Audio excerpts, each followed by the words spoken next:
Assalamualaikum warahmatullahi wabarakatuh. Alhamdulillahirabbil alamin, asyhadu alla ilaha illallah wa asyhadu anna Muhammadan abduhu wa rasuluh. Allahumma sholli ala sayyidina Muhammad wa ala ali sayyidina Muhammad.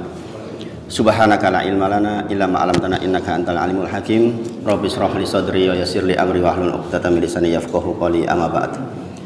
Kita bersyukur Bapak Ibu sedaya atas titipan nikmat iman, Islam, insyaallah ihsan, dan mudah-mudahan kita termasuk orang-orang yang dipilih oleh Allah untuk dimudahkan mengucapkan la ilaha illallah di akhir masa nanti dengan berusaha untuk memenuhi syarat dan rukunnya. Mudah-mudahan kita selalu di atas sunnah Nabi Muhammad sallallahu alaihi wasallam, dan kita termasuk orang-orang yang dimudahkan di dalam terus meningkatkan ilmu agama ini, yang dengan itu insya Allah kita akan dimudahkan di dalam menjalani seluruh aktivitas kehidupan kita.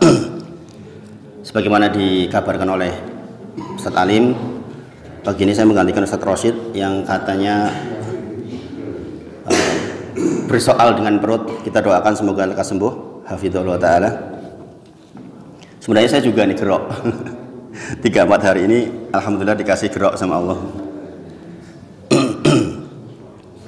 Insya Allah pagi ini menggantikan yang Rabu rencananya dari Pak Pardi untuk membahas tentang kaifatus sholih. Kita mulai lagi bagaimana kita sholat. Insya Allah setiap pembahasan sholat kita selalu dikaitkan dengan syarat dan rukun la ilaha illallah, agar semua aktivitas ibadah kita terus terkait dengan ghoyah kita, tujuan kita, yaitu kalimat la ilaha illallah. Masih ingat kemarin la ilaha illallah syaratnya ada 7, apa saja? Yang pertama apa? Ilmu, mengetahui maknanya. Okay. Yang kedua, yakin. Masya Allah. Okay. Masih ingat semua insya Allah. Kemudian yang ketiga, menerima atau qabul. Okay. Berarti kita menerima seluruh konsekuensinya. Yang keempat, ingkiyat itu apa? Tunduk patuh. Yang nomor 5, ya, as-sidqi, yaitu jujur. Kemudian nomor 6, ikhlas. Yang nomor 7, mahabbah. Nah maka Bapak Ibu sedaya, kita mempelajari sholat, hal itu tuh harus ada semua itu di dalam sholat kita. Hal itu harus ada semua di dalam aktivitas ibadah kita. Kita beribadah sholat karena kita tahu ilmunya terkait dengan sholat memang ini wajib buat kaum muslimin. Terlebih bagi laki-laki 3 mazhab mengatakan wajib di masjid. Kita yakin betul itu. Kita sudah mengilmui itu, maka kemudian kita yakin dengan keyakinan, kemudian kita melaksanakan sholat itu penuh dengan keyakinan. Qabul berarti menerima seluruh konsekuensinya. Sudah ditetapkan waktunya, ya jangan komplain. Kenapa duhurnya sekarang? Saya lagi sibuk dengan pekerjaan. Itu namanya nggak qabul. Ini harus hadir di dalam seluruh aktivitas ibadah kita. Maka dikatakan seorang muslim itu ketika datang ketetapan dari Allah, dia hanya sami'na wa ata'na.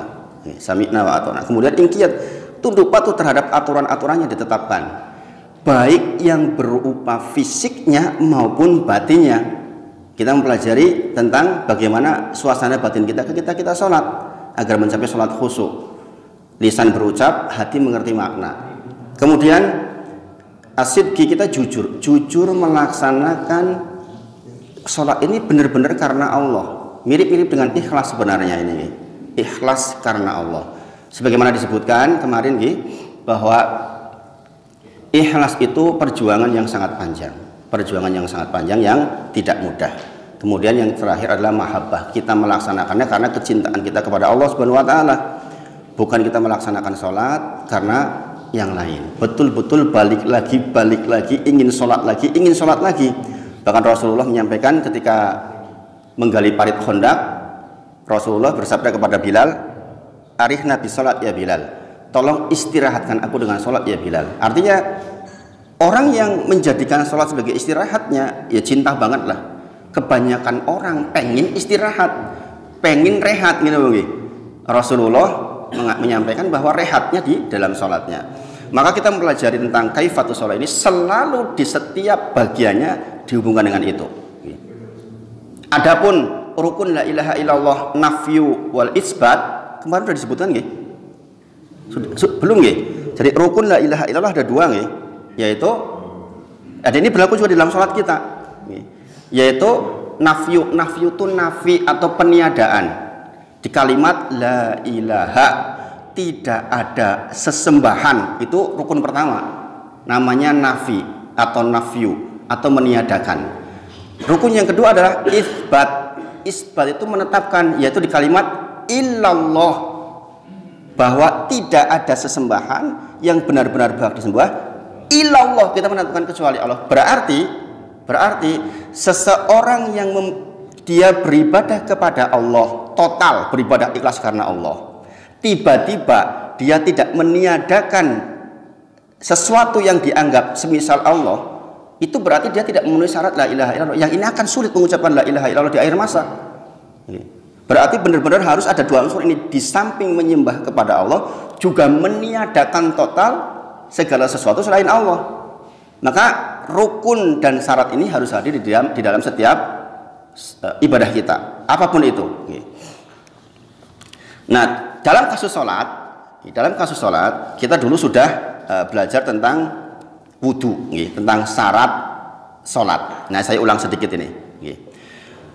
Ingat-ingat, kita belajar sholat selalu melihat surah Al-Ankabut, surah ke-29 ayat ke-45. Ini jenengan tulis di rumah nih ayat ini. Saya di dalam buku catatan saya tulis di lembaran paling depan begini nih, supaya begitu buka ya memang visinya sholat itu gitu. Kita menyekolahkan anak kita kemanapun tentunya kan punya visi dan misi. Jazakallahu khairan, maturnuun. Gini Bang nggih. Saya menyekolahkan anak saya ke pondok, ya. Karena ada pilihan-pilihan sekolah yang lain. Sampai-sampai keluarga saya bilang begini, lah kakak-kakak saya, anakmu pinter-pinter kok munyang pondok, begitu bahasanya. Iya, sampai hari ini itu. Yang terakhir ini Aisyah, alhamdulillah hari ini saya ke Hasbi insya Allah dalam rangka untuk daftar ulang. Keluarga mengatakan anakmu pinter-pinter kok dilebok ke pondok kabeh arep dadi opo. Begitu kira-kira nih. Alhamdulillah anak-anak setiap kali ada momen-momen yang terkait dengan perlombaan, meskipun diadakan oleh instansi yang memang dia belajar di sana, selalu dapat juara. Dikatakan kepada saya selalu begitu. Nah, anakmu pinter-pinter kok lebok ke pondok piye to hit. Kakak saya begitu, kakak saya sampai sekarang. Nah, tetapi saya punya visi dan misi mengingat apa yang sudah masa berlalu buat saya, bahwa memasukkan sesuatu memilih sesuatu itu sebuah pilihan yang besar. Nah, di balik itu ada visi misi. Demikian juga sholat. Sholat itu kita tetapkan, kita punya visi misi yang jelas, yaitu surah Al-Ankabut, surah ke-29 ayat 45. Maka ketika kita mengucapkan sholat langsung ingat itu, langsung ingat ayat ini. Maka sekali lagi dengan belajar sholat di rumah ditulis tuh, kalau perlu pakai tulisan tangan sendiri, supaya Pak menulis dengan tangan sendiri itu proses memasukkan ke sini dengan cepat Bapak Ibu Saudara. Jadi kalau ditanya bagaimana cara saya menghafal dengan cara menulis. Ketika menulis itu cepat banget tuh masuk ke sini. Maka ini mungkin bisa ditiru oleh panjenengan seluruhnya, insya Allah. Saya kira berlaku umum. Ali bin Abi Thalib saja begitu. Ikatlah ilmu dengan penamu, ya kan? Diikat dengan pena. Di samping supaya nggak hilang juga langsung masukkan ke hafalan kita, insya Allah. Allah berfirman di dalam surah Al-Ankabut 45, Utlu ma uhiya ilaika minal kitabi wa aqimis sholah inna sholata tanha anil fahsya'i wal munkar wa la dzikrullahi akbar wallahu ya'lamu ma tasna'un. Gitu. Nih. Jadi utlu ma uhiya ilaika minal kitab. Bacalah dari kitab yang sudah diturunkan kepadamu Muhammad dan tegakkanlah salat. Laksanakanlah salat. Inna sholata tanha 'anil fahsya'i wal munkar. Sesungguhnya salatmu itu akan mencegah dari perbuatan keji dan mungkar. Kita ingin meninggal dalam kondisi bertakwa kepada Allah. Di antara definisi takwa adalah melaksanakan perintah, menjauhi larangan. Seseorang yang sholatnya baik, dia akan selalu terhindar dari larangan. Pilihan kita di dalam meninggalkan itu, Bapak Ibu sedaya, sebagaimana perkataan Abu Bakar, asal dari Abu Bakar As-Siddiq radhiyallahu anhu, tidak penting saya mati kapan, yang penting ketika saya mati, saya di atas rel menuju surga. Kan itu berarti di atas ketakwaan kita. Nah, sholat itu mencegah salah satunya, yaitu mencegah dari perbuatan keji dan mungkar, yang itu berarti kalau dilakukan keluar dari rel. Berarti sholat kita itu mengembalikan kalau antara subuh sampai duhur kita tuh rodo menggok sidik, antara duhur sampai asar rodo menggok sidik, manusiawi. Manusia punya kecenderungan nafsunya kadang-kadang ingin ini, ingin itu, ingin ini, ingin itu. Kemudian ditegakkan dengan sholat, maka tercegah lagi dari perbuatan keji dan mungkar. Udah, kita mau bisnis nih, tiba-tiba timbul pemikiran yang ini kayaknya bisa dimainkan ini. Sholat, tegak lagi, enggak. Dengan sholat mencegah perbuatan keji dan mungkar lagi. Kemudian balik lagi ke urusan dunia, kadang-kadang begitu lagi, ingin dapat untung lebih, macam-macam. Inilah yang saya katakan, menjaga ikhlas itu seperti laut tak bertepi. Sedikit orang yang sampai di ketepian, kata Ibnul Qayyim rahimahullah ta'ala, persoalan yang sangat besar.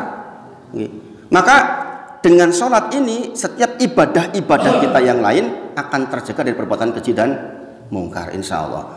Dan dikatakan wala dzikrullahi akbar, dan sholat itu adalah ibadah yang besar. Di sini zikir, di sini maksudnya adalah sholat.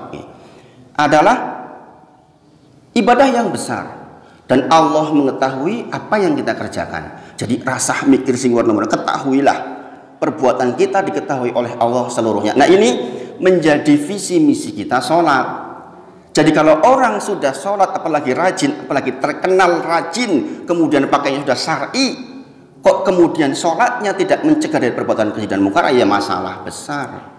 Masalah besar, berarti dia keluar dari visi misi sholat itu sendiri. Na'udzubillah, berarti la ilaha illallahnya nggak jujur. Berarti la ilaha illallahnya tidak memenuhi syarat dan rukunnya, yang nanti akibatnya bakal belibet itu ketika sakaratul maut. Masya Allah Bapak Ibu Saudara. Makanya kalau kita mempelajari seperti ini itu ada kenikmatan yang sangat besar di dalam setiap aktivitas ibadah kita, Bapak Ibu Saudara. Bahkan hanya sekedar saya nganter anak ke pondok nanti saja, itu kenikmatan besar Bapak Ibu Saudara. Karena saya tahu saya sedang menjalankan perintah Allah, yaitu menjadikan fasilitas pendidikan untuk anak saya.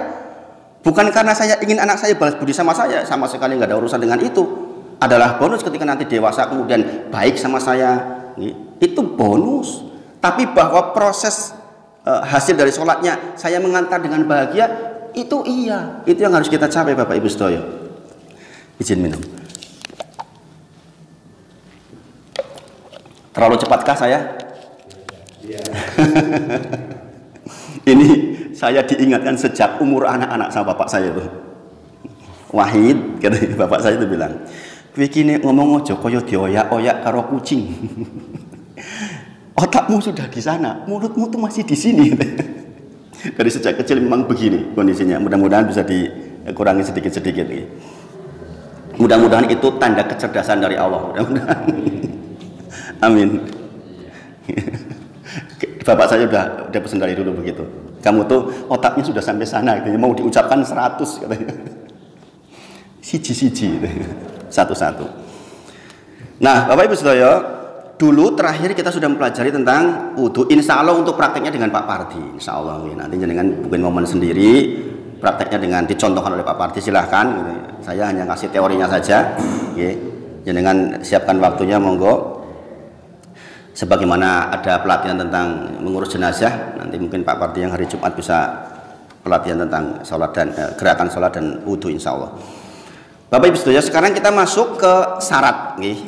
Wudhu adalah bagian dari syarat. Kita masih ingat dulu syarat ada berapa? Syarat-syarat sholat dibagi menjadi 2, yaitu syarat sahnya sholat dan syarat wajib sholat. Sekali lagi, syarat-syarat sholat dibagi menjadi 2, yaitu syarat sahnya sholat dan syarat wajib sholat. Syarat sahnya sholat secara umum ada 5. Kalau ada perbedaan sedikit jangan disoal, karena madhab itu ada 4. Jadi kalau ada beda-beda dikit, jenengan di luar menemukan yang beda dikit, itu nggak masalah, sepanjang tidak sampai kepada hal yang membatalkan. Saya ambil ini dari bekal sholatnya Ustadz Firanda Andirjani yang saya ambil.